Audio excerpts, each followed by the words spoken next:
Prenons nos Bibles et regardons ensemble dans Ésaïe chapitre 30. Mon texte, c'est à partir du verset 18 jusqu'au verset 33, à la fin du chapitre. Et nous allons considérer la promesse de Dieu de bénir son peuple.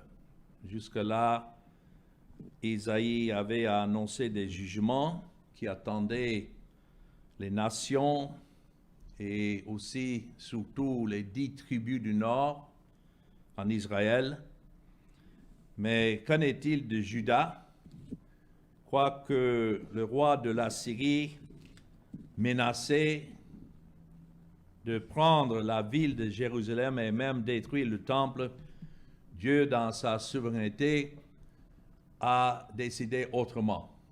Il avait indiqué surtout au peuple de Juda qu'il n'avait pas à craindre ce roi menaçant, quoiqu'il était un roi terrible, avec une armée qui ravageait le pays tout autour, mais Dieu a dit au peuple de Juda qu'au lieu de la condamnation, ce qu'il attendait, ce peuple, c'était la bénédiction, que Dieu allait continuer à protéger la tribu de Juda, cela pendant 150 ans encore, l'intervalle entre le temps que l'Assyrie avait envoyé les 10 tribus du Nord en captivité et le temps où Nebuchadnezzar,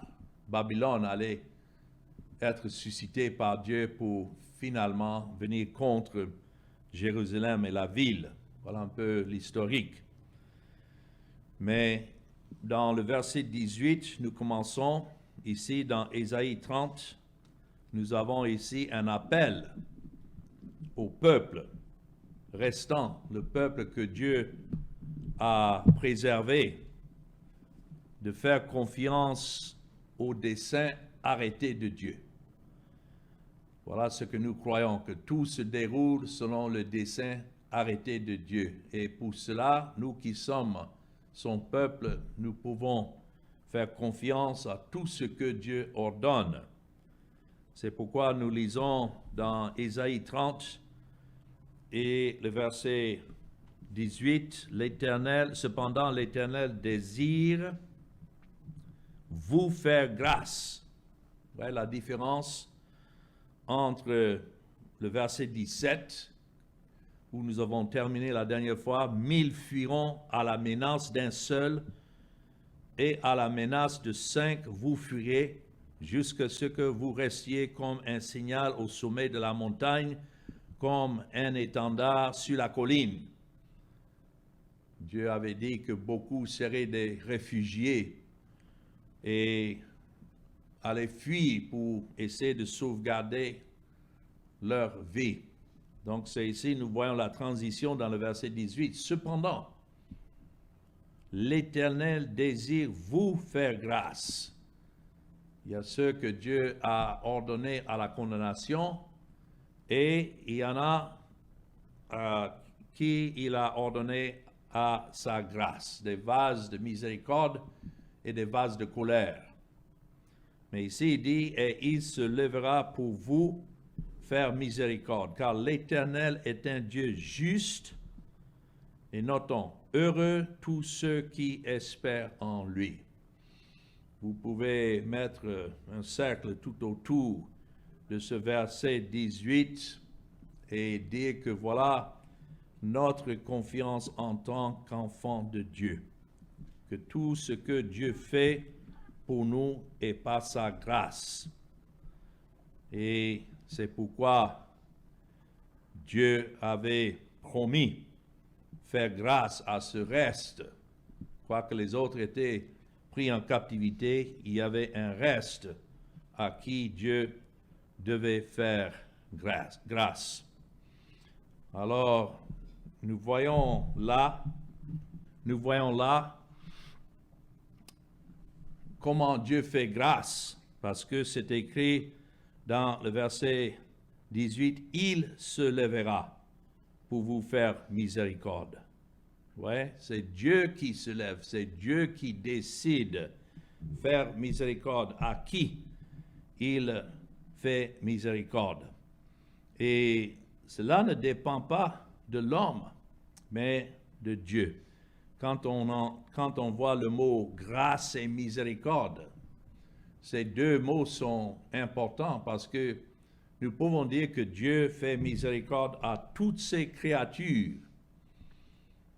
C'est le fait que nous vivons, ou nous respirons l'air qu'il donne, cela est vrai pour les justes et les injustes. Quelqu'un a dit une fois que tout ce qui est de ce côté de l'enfer est une miséricorde de la part de Dieu. Mais là où vous voyez combiner la miséricorde de Dieu et sa grâce, voilà ce qui est particulier à son peuple. Tous bénéficient de sa miséricorde. Dans Matthieu, c'est écrit que Dieu fait pleuvoir sur les justes et les injustes. Il lève le soleil sur les justes et les injustes. Mais en ce qui concerne son peuple élu, ajouté à cette miséricorde, c'est sa grâce. Et partout dans la Bible où vous voyez ce terme, la grâce de Dieu, ça, ce n'est pas pour tout le monde. Ça, c'est pour ceux à qui Dieu, dans son dessein arrêté avant la fondation du monde, a déterminé les sauver.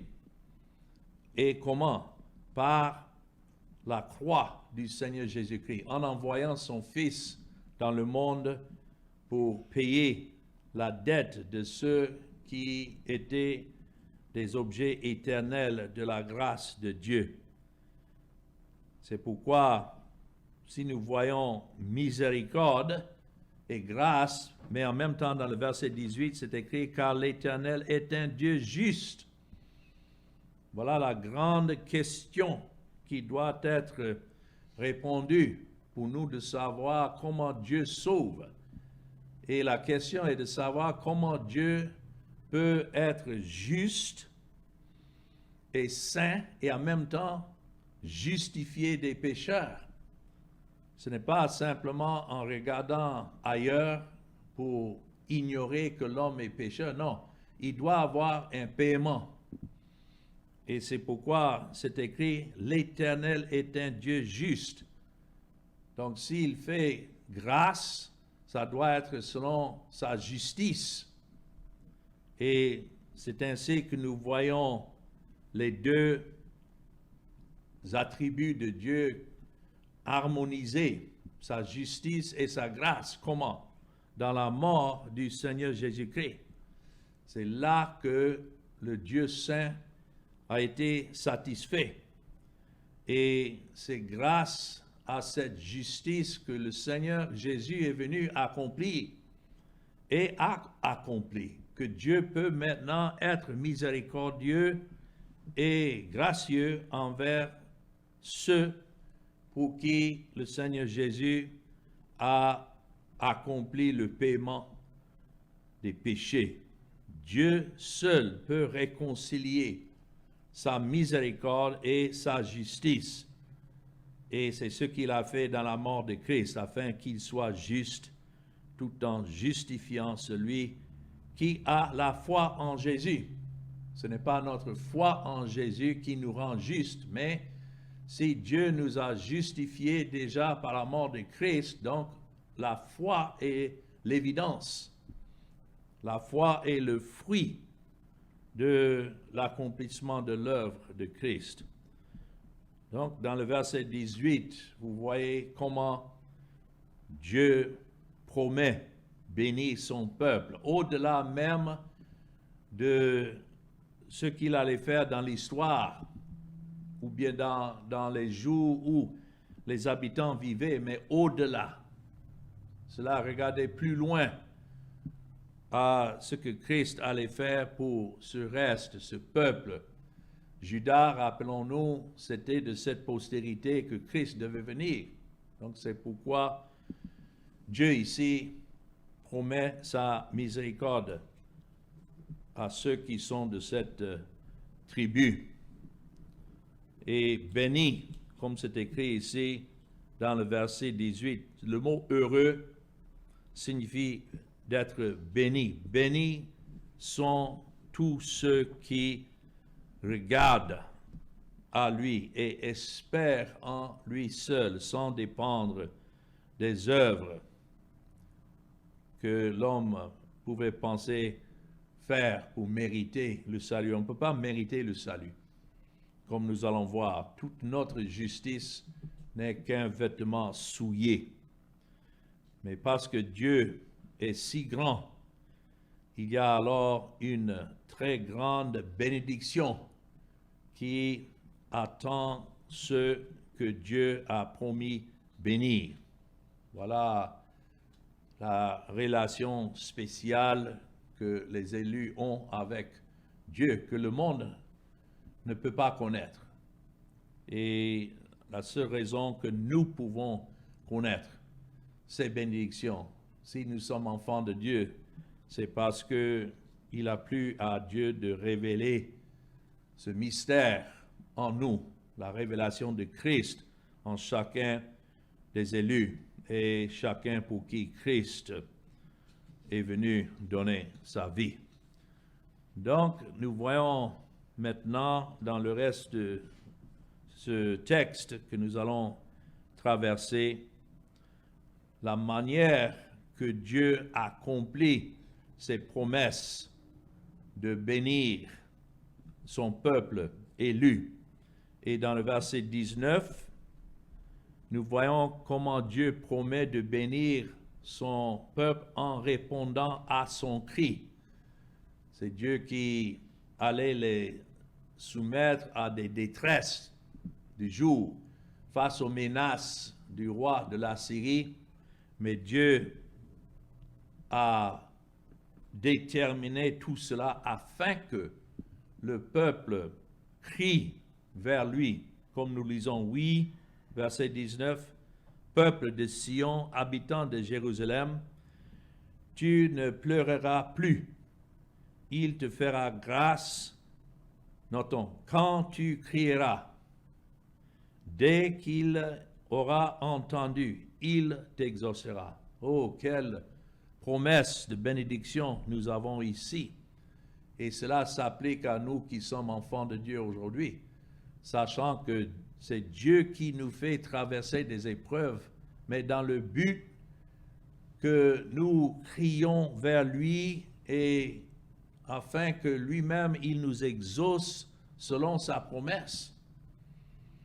Parfois, nous pouvons nous demander pourquoi tant d'épreuves, difficultés, et souvent le chemin est épineux, mais tout cela, Dieu ordonne pour ne pas que nous mettions notre confiance dans cette chair ou dans quelque situation que ce soit dans ce monde. Ce monde est condamné et nous sommes comme des pèlerins qui nous traversons ce monde. Mais notre cité, notre vraie cité, c'est une cité céleste, représentée ici dans le verset 19, quand ça dit « peuple de Sion, habitant de Jérusalem ». Paul écrivait que nous avons notre Jérusalem céleste où Christ règne aujourd'hui, ayant accompli le salut de son peuple. Il est monté au ciel et c'est là qu'il est assis sur le trône et il règne. Nous n'attendons pas un Jérusalem terrestre, mais plutôt céleste. Et le peuple de Sion, qu'est-ce qui s'est passé à Sion? C'est la montagne, là où était le temple à l'époque, mais c'est là que Christ est venu et par son sacrifice, tous les sacrifices qui se passaient jusqu'à ce temps-là se passaient comme type, image du sacrifice singulier de Christ, l'unique sacrifice de Christ. Et puisque Christ a donné sa vie, voilà, cela est l'accomplissement de ces sacrifices et on n'a plus besoin maintenant des sacrifices d'animaux. Mais le sacrifice de Christ nous suffit. Mais c'est grâce à cela. Et puisque Dieu a déterminé faire grâce à ce reste, c'est ce que nous lisons dans le verset 19, tu ne pleureras plus. Oh, combien nous avons à pleurer à cause de nos péchés. Mais lorsque nous contemplons ce que Christ a accompli pour satisfaire un Dieu saint, oh, nous n'avons plus à pleurer. Plutôt, la grâce de Dieu nous inonde et inonde nos cœurs. Et lorsque nous crions vers lui, sachant que nous sommes pécheurs, c'est écrit, dès qu'il aura entendu, il t'exaucera.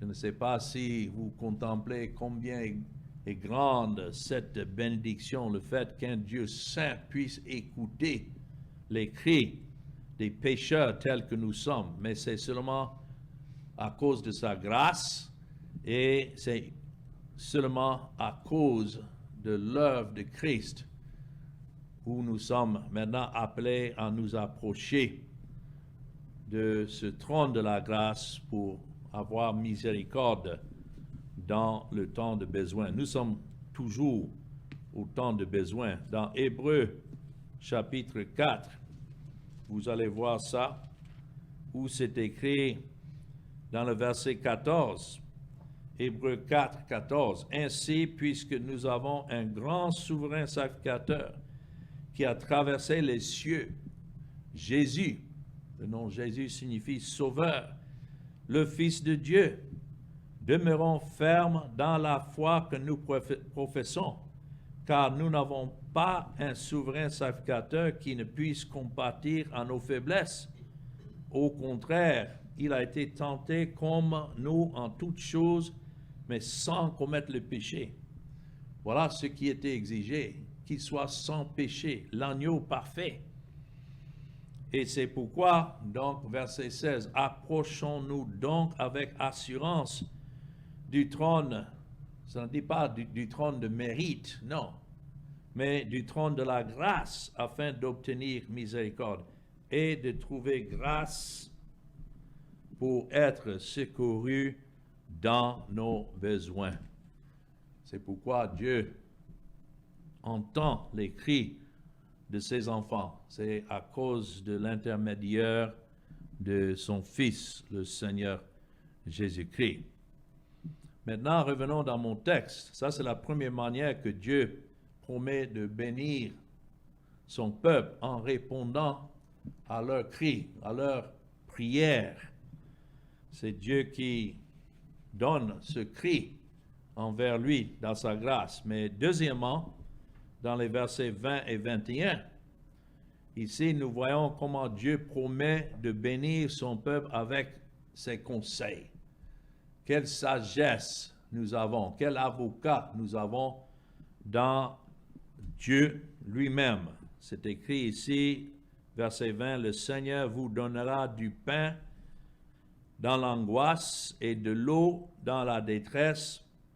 Ceux qui t'instruisent ne se cacheront plus, mais tes yeux verront ceux qui t'instruisent. Tes oreilles entendront derrière toi la voix qui dira, voici le chemin, marchez-y, car vous iriez à droite ou vous iriez à gauche. » Voilà la manière que Dieu dirige son peuple avec son conseil. Il faut savoir que nous vivons et nous avons notre mouvement en Dieu. Autrement, nous serions rien.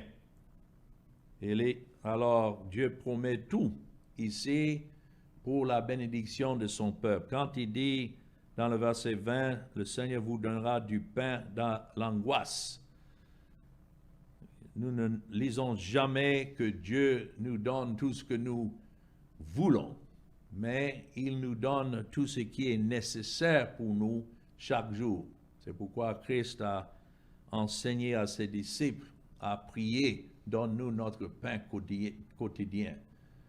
Donc nous nous contentons de ce pain, nous nous contentons de l'eau qu'il donne dans notre détresse. Ça c'est vrai physiquement, matériellement, mais c'est surtout vrai spirituellement. Qui est notre pain?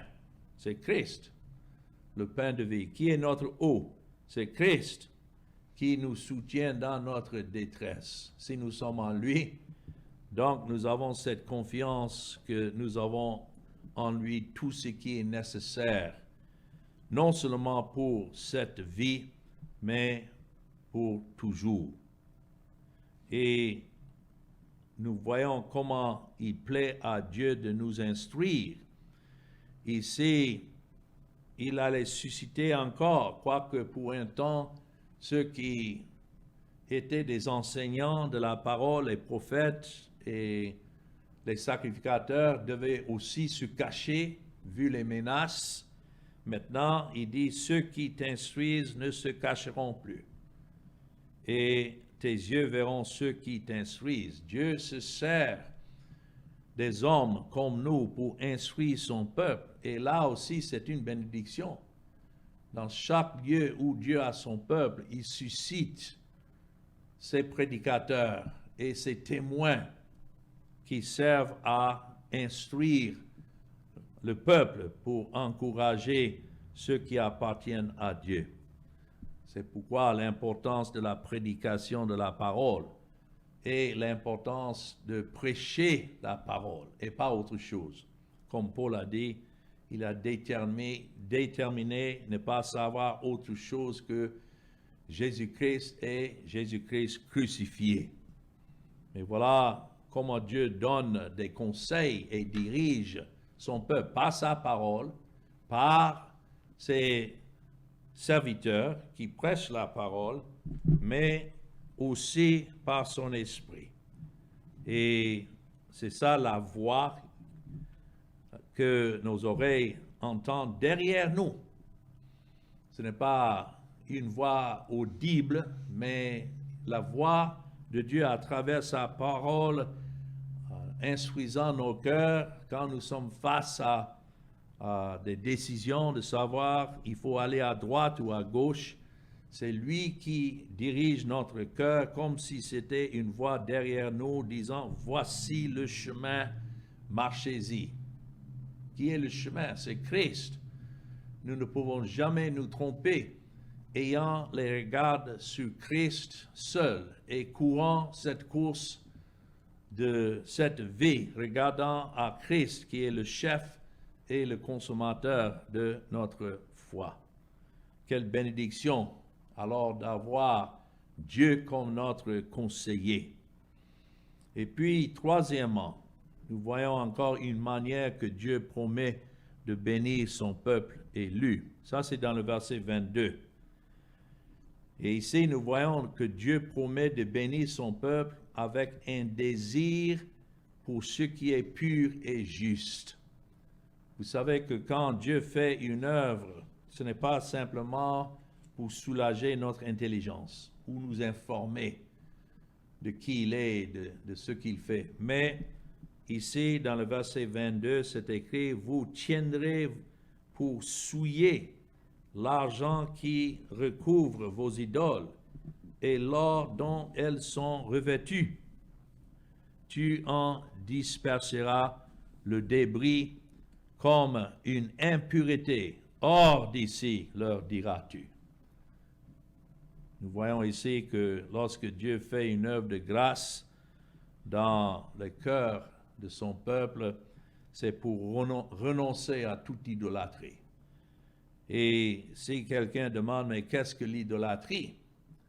Le mot idole provient du mot idée, et donc ça concerne toute idée qui n'est pas conforme à la gloire de Christ. Voilà ce que nous rejetons.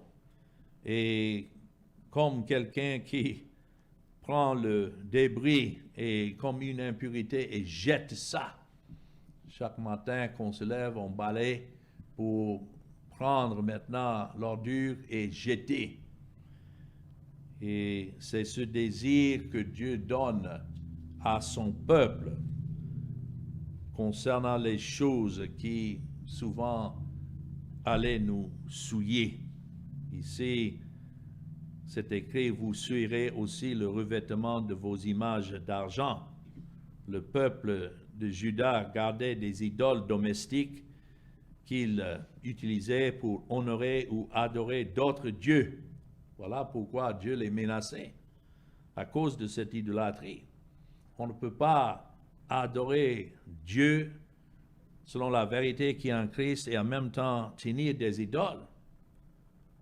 Et donc l'Éternel promet ici un jour où ils souilleront ces images et les jetteront comme une chose impure.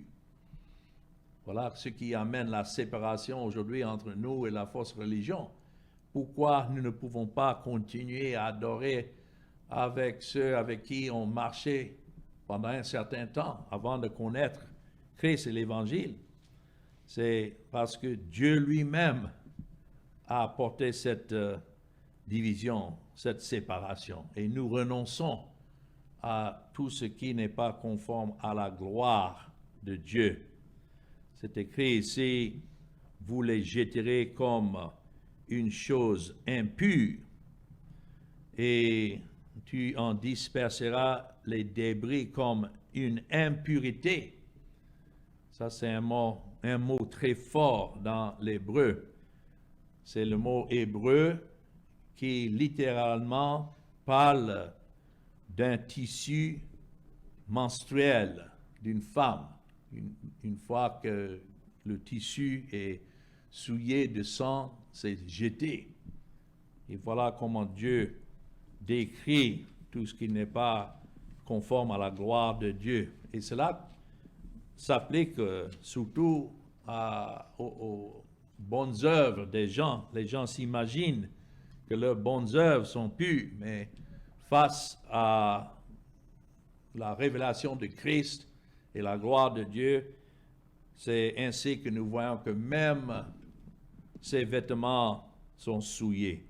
Comme Dieu a dit à travers Ésaïe chapitre 64 et le verset 5, nous sommes tous comme des impurs et toute notre justice, pas certaines justices, mais toute notre justice est comme un vêtement souillé. C'est le même mot, un tissu menstruel.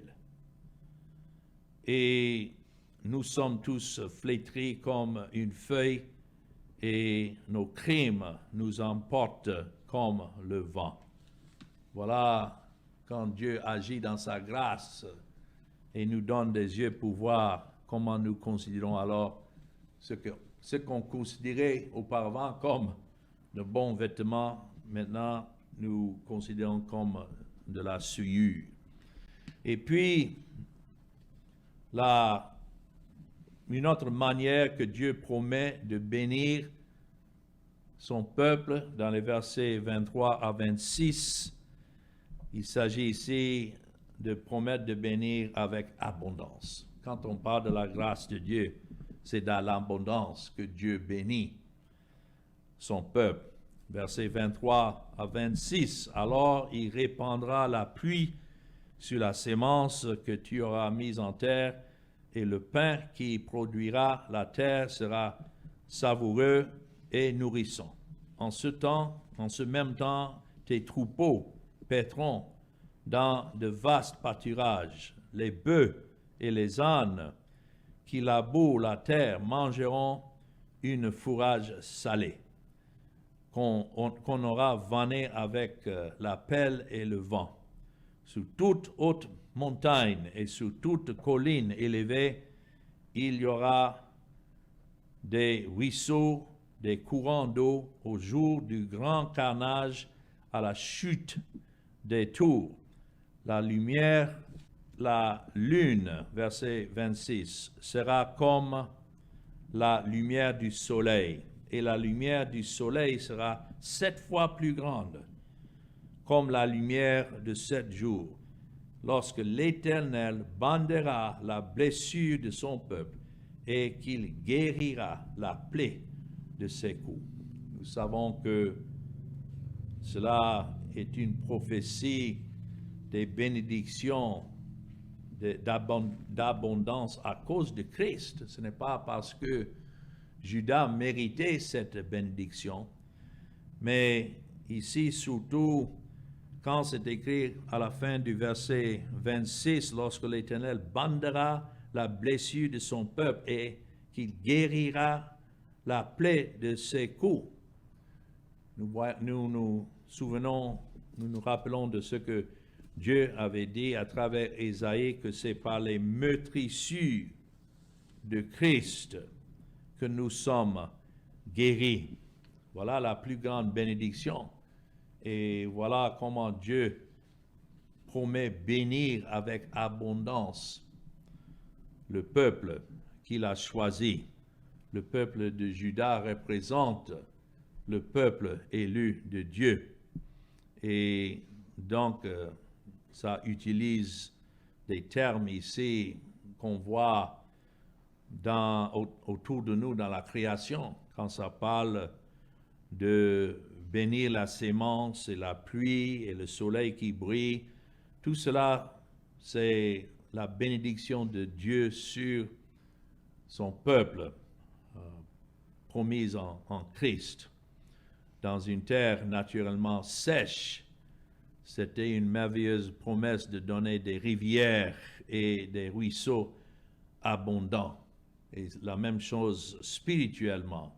Nos cœurs sont desséchés à cause du péché, mais quelle bénédiction d'avoir cette promesse de la grâce de Dieu décrite ici comme des rivières et des ruisseaux abondants. Alors, voilà ce que Dieu a promis et qu'il a accompli à cause de son Fils, le Seigneur Jésus-Christ. Et puis, dans le verset 27 à 29, encore une bénédiction manifestée ici de Dieu. Et là, nous voyons comment Dieu promet que son peuple serait dans la joie, même au jour du jugement. Comment est-ce que son peuple peut être dans la joie au jour du jugement? Lisons pour voir dans le verset 27 à 29. Voici, le nom de l'Éternel vient de loin. Sa colère est ardente. C'est un violent incendie. Ses lèvres sont pleines de fureur et sa langue est comme un feu dévorant. Son souffle est comme un torrent débordé qui atteint jusqu'au cou pour cribler les nations avec le crible de la destruction, et comme un mort trompeur entre les mâchoires des peuples. Donc voilà ce qui décrit le jugement que d'autres devaient subir à la main des Assyriens. Tout cela s'est accompli historiquement à cette époque. Mais notons, en ce qui concerne le peuple de Dieu à cette époque, verset 29, « Vous chanterez comme la nuit, où l'on célèbre la fête.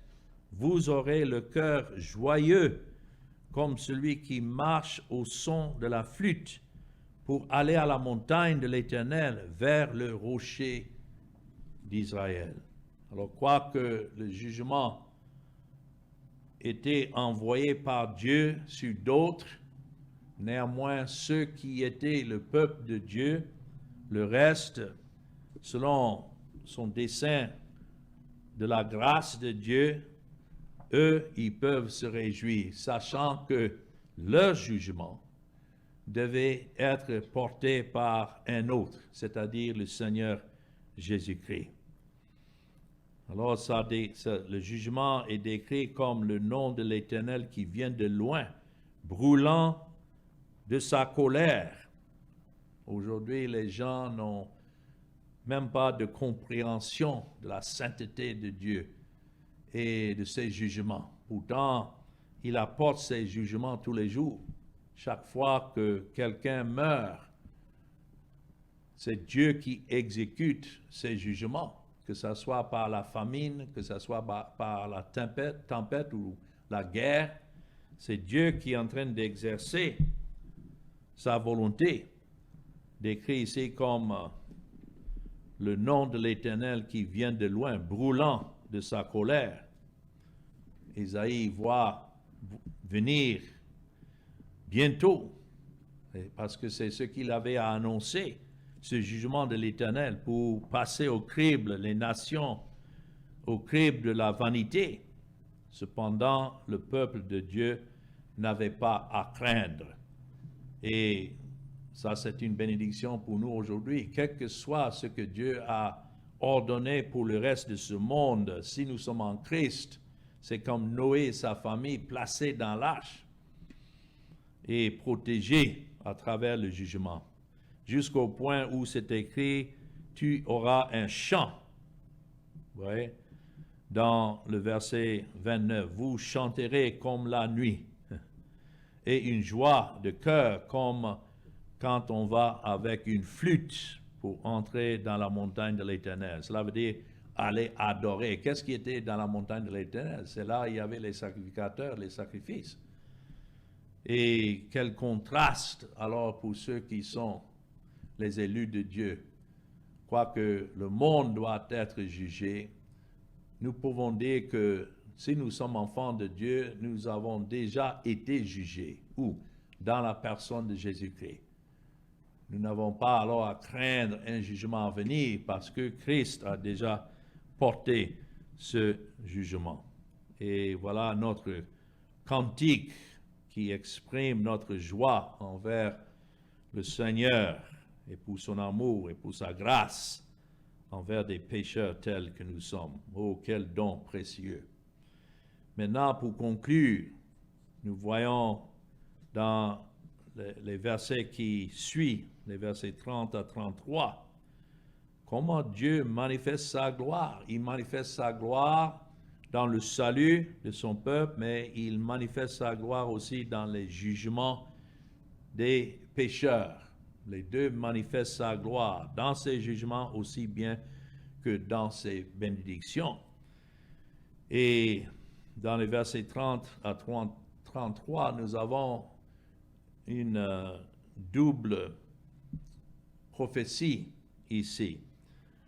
Dans un sens, c'est une prophétie qui devait être accomplie historiquement, et puis deuxièmement, une prophétie accomplie spirituellement. C'est toujours comme ça, cette double vue dans l'interprétation des Écritures. Mais ici, dans le verset 30 à 33, alors, l'Éternel fera retentir sa voix majestueuse. Il montera son bras prêt à frapper dans l'ardeur de sa colère, au milieu de la flamme d'un feu dévorant, de l'inondation et de la tempête et des pierres de grêle. Et voilà pourquoi j'ai dit que cela s'est accompli historiquement à cause de ce qui suit. Verset 31, « À la voix de l'Éternel, l'Assyrien tremblera. » Imaginons que l'armée assyrienne est venue jusqu'aux portes de Jérusalem et avait l'intention de prendre la ville et détruire la ville, mais d'un coup, Dieu intervient. Pourtant, Dieu était en train de diriger tout le long. C'est écrit, « L'Éternel le frappera de sa verge à chaque coup de la verge qui lui est destinée, et que l'Éternel fera tomber sur lui. On entendra les tambourins et les harpes. L'Éternel combattra contre lui à main levée. » Ça parle ici de l'Éternel en train de combattre contre le roi de la Syrie, que l'Éternel avait lui-même suscité pour aller contre une partie du pays d'Israël. Mais maintenant, Dieu réagit pour faire repartir cette armée d'un coup. Verset 33, « Depuis longtemps, un bûcher est préparé. Il est préparé pour le roi, il est profond, il est vaste. Son bûcher, c'est du feu et du bois en abondance. Le souffle de l'Éternel l'enflamme comme un torrent de soufre. Et voilà la fin du chapitre. Alors, de quoi ça parle ici? Quand c'est écrit que l'Éternel fera entendre sa voix glorieuse, majestueuse, c'est écrit dans le verset 30. Isaïe voulait que le peuple de Dieu voie la gloire des jugements de Dieu envers les ennemis. Et lorsque nous comprenons comment le jugement parfait de Dieu exalte sa justice, oh, combien nous voyons sa gloire alors dans ce jugement. Mais combien plus, encore, comme je disais, il y a un aspect historique ici, mais aussi spirituel. Lorsque nous voyons comment il a plu à Dieu de faire tomber notre jugement sur son Fils, nous pouvons nous incliner et nous pouvons nous demander pourquoi nous. Pourquoi il a plu à Dieu de sauver, comme au temps où l'armée assyrienne menaçait la ville de Jérusalem. Ceux qui étaient épargnés devaient s'étonner, voyant le nombre qui ont été pris en captivité et qui sont morts, qui ont été tués, des centaines de milliers, et d'un coup, maintenant, Dieu détourne cette armée, comme il a fait en sortant dans l'Exode, Israël d'Égypte. Il a fait noyer l'armée de Pharaon dans le Jourdain. Alors, c'est ainsi que Dieu manifeste ici sa justice glorieuse. Et ici, Isaïe, ça c'est avant la bataille. Tout cela n'était même pas encore arrivé que Isaïe avait déjà annoncé la fin. Que la Syrie devait être battue.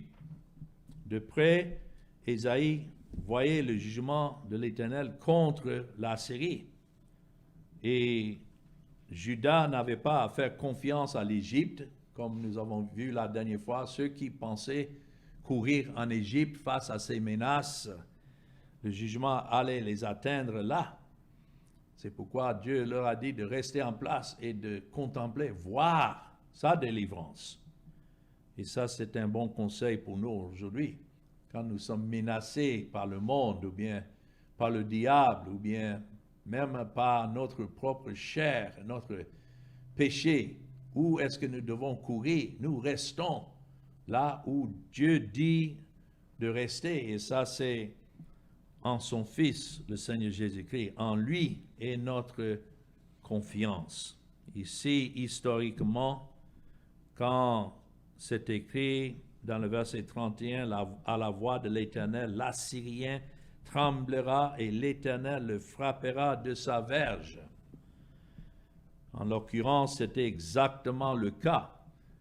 Et si vous voyez dans 2 Rois chapitre 19, regardez là, on pouvait lire tout le chapitre, mais dans le deuxième livre des Rois, 2 Rois chapitre 19, nous voyons comment c'est accompli ce que Isaïe a prophétisé. Rappelons-nous que Isaïe devait vivre ce qui s'est passé ici.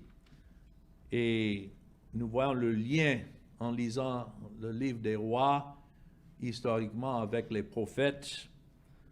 Voilà la chronologie. Mais dans 2 Rois chapitre 19 et le verset 35, nous lisons ici, cette nuit-là, parlant de cette bataille qui devait s'accomplir, l'Éternel sortit et frappa dans le camp des Assyriens, combien? 185 000 hommes. Et quand on se leva le matin, voici, c'étaient tous des corps morts.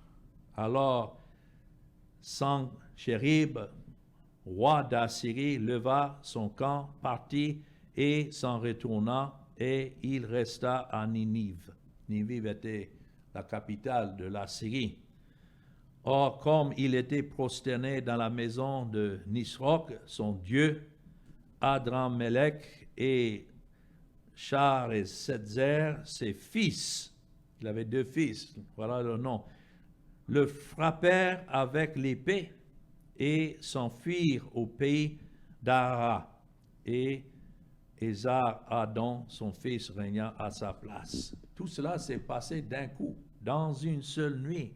Quoiqu'il était, comme je disais, à la porte de la ville de Jérusalem, prêt à entrer et détruire non seulement la ville, mais le temple, d'un coup, Dieu a envoyé son ange et a tué 185 000 soldats assyriens en une seule nuit. Et lorsque les gens se sont réveillés, il y avait 185 000 cadavres. Oh, quelle manifestation du jugement de Dieu. Et comme nous avons lu dans 2 Rois, lorsque Sennacherib est retourné chez lui, c'est là que ses propres fils l'ont assassiné.